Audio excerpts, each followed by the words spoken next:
అల్లారు ముద్దుగా పెంచుకున్న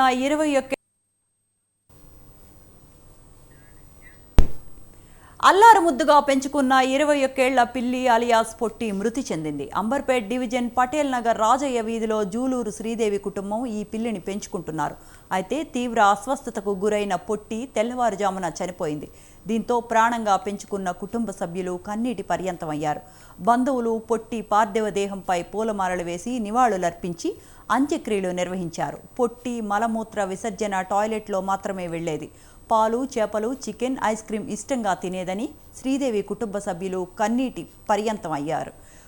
కొన్నేళ్ల క్రితం యజమానురాలు శ్రీదేవికి ఛాతిలో నొప్పితో అవస్థలు పడుతూ ఉంటే పక్కనే ఉన్న పొట్టి గమనించి గట్టిగా అరిచి కుటుంబ సభ్యులను నిద్రలేపింది. అలా యజమాని ప్రాణాలు కాపాడింది పొట్టి అని తెలియజేస్తున్నారు.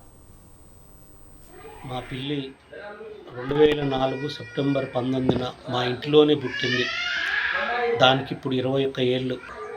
మా పొట్టి 2011 జూన్ 9వ తేదీన అర్ధరాత్రి మా మిసెస్ శ్రీదేవికి గుండెపోటు వచ్చినప్పుడు మా పొట్టి పక్కనే ఉండి మమ్మల్ని అందరినీ లేపింది. మేము సమయానికి ఆసుపత్రికి తీసుకుపోవడం వల్లనే మా మిసెస్ ప్రాణాలతో బయటపడింది. ఆమెకు స్టంట్ వేశారు. ఈరోజు ఉదయం తెల్లవారుజామున 5 గంటలకు మా పొట్టి మమ్మల్ని విడిచి వెళ్ళిపోయింది. 21 ఏళ్ళు మా కుటుంబంతో ఒక సన్నిహితంగా ఉంటూ మా కుటుంబ సభ్యుడిగా గడిపింది.